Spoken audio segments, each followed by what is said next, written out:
ఆంధ్రప్రదేశ్ రాజధాని అమరావతి త్వరితగతిన రూపుదిద్దుకుంటుంది. ఈసారి ఒక ప్రతిష్టాత్మకమైనటువంటి వేడుకకు వేదిక కాబోతుంది. జనవరి 26వ తేదీన గణతంత్ర దినోత్సవ వేడుకలు అమరావతి రాజధాని రాష్ట్ర రాజధాని అమరావతిలో ఇప్పుడు నిర్వహించబోతున్నారు.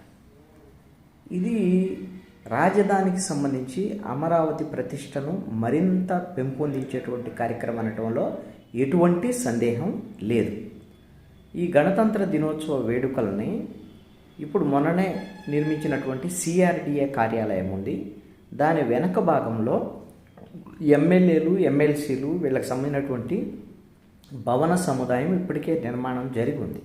మీకు అమరావతిలో పెద్ద టవర్స్ 24 అంతస్తుల పైన టవర్స్ కనపడుతూ ఉంటాయి. సీడ్ యాక్సెస్ రోడ్డుకి ఎడం చేతి పక్కన వెళ్తుంటే ఆ ఎమ్మెల్యే, ఎమ్మెల్సీలకు సంబంధించినటువంటి భవన సముదాయానికి అక్కడ నుంచి హైకోర్టుకు వెళ్ళే దారి ఉంటుంది.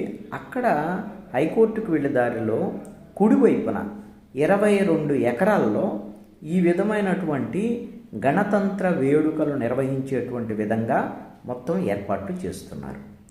మొత్తం అక్కడ భూమి అంతా దాన్ని సదును చేసి అక్కడ గణతంత్ర వేడుకలను అంగరంగ వైభవంగా నిర్వహించేటువంటి విధంగా ఈ ఏర్పాట్లు అయితే జరుగుతున్నాయి. ఆంధ్రప్రదేశ్ ప్రభుత్వము ఒక ప్రతిష్టాత్మకంగా తీసుకొని అమరావతిలోనే ఈ గణతంత్ర వేడుకల్ని ఈసారి నిర్వహించబోతోంది. వాస్తవంగా కూటమి ప్రభుత్వం అధికారంలోకి వచ్చిన తర్వాత 2025 జనవరి 26వ తేదీ గణతంత్ర వేడుకల్ని అమరావతిలోనే నిర్వహించాలని భావించారు. అప్పటికి ఇంకా నిర్మాణ పనులు ప్రారంభం కాలేదు. దీంతో విజయవాడ ఇందిరాగాంధీ మున్సిపల్ స్టేడియంలో గణతంత్ర వేడుకలు నిర్వహించారు. ఇప్పుడు ఆల్రెడీ అమరావతి రాజధానికి సంబంధించినటువంటి నిర్మాణాలు శరవేగంగా ఒకవైపున జరుగుతున్నాయి. జిఏడికి సంబంధించినటువంటి టవర్స్ నిర్మాణం జరుగుతుంది.